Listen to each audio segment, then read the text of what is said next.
somme de dx sur x carré plus 1 au carré. Attention, cette primitive n'est pas vraiment élémentaire, ok? Il faut commencer par faire un changement de variable x, par exemple en tangente t. Je vais vous expliquer pourquoi. Ok, c'est tangente t parce que la dérivée de tangente fait apparaître 1 sur cos carré t ou bien un tangente carré plus 1.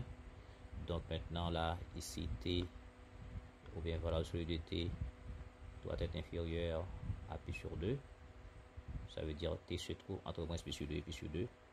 Ok, là, dérivée différentielle, ça va être dx, ça va faire dt sur cosinus carré t, mais c'est aussi égal à 1 plus tangente carré t, et ceci dt. Ok, et puis on remplace ici i et sera somme dx va être remplacé par tout ça, c'est 1 plus tangente carré t, d'accord, et dt, et sur ici c'est tangente carré t plus 1, tout ceci là au carré. Donc 1 plus tangente carré t, 1 plus carré t. Donc nous simplifions, il va rester ici i somme de dt, d'accord, sur 1 plus tangente carré, ok,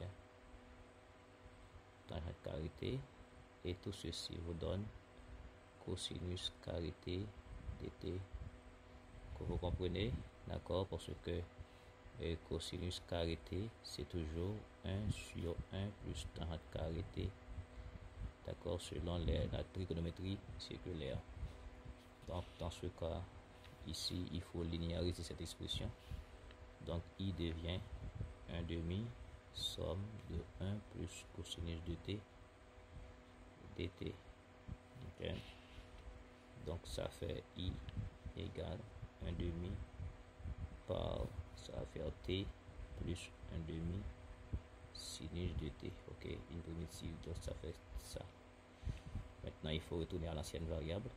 Or x égale à tangente t, donc si et seulement si t égale à, d'accord, arc tangente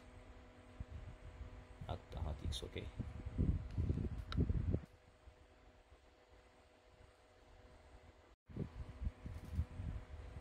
Ok, donc ce t là, selon ce qu'on veut de dire, c'est arc tangente x. Maintenant t aussi on doit remplacer ici, donc ça va nous donner i égale à 1 demi par arc tangente x plus 1 demi sin 2 fois arc tangente x fermé plus une constante c.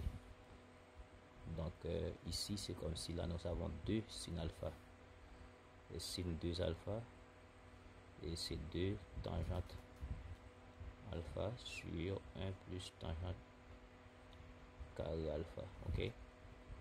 Donc ça ici je pose ça égal à alpha, donc ça veut dire i et sinus 2 alpha, sinus 2 alpha, et c'est 2 facteur de arc tangente x va être égal à 2 tangente fois alpha, c'est arc tangente x, ok, arc tangente x, et sur 1 plus tangente carré facteur de arc tangente x. Voilà, donc tout ceci vous donne, d'accord, tangente de arc tangente x selon les propriétés, ça va faire x, ça va faire tout ceci, ça fait x, ça fait 1 plus x carré ici. Donc on revient ici, i égale 1 demi, ici ça va faire arc tangente x plus, il y a un 1 demi ici, 1 demi facteur de tout ça, ainsi 2 fois tout ça, ça fait 2 x sur 1 plus x carré et plus une ferme. Donc i égale 1 demi fois, nous simplifions par 2, ici ça fait arc tangente x plus x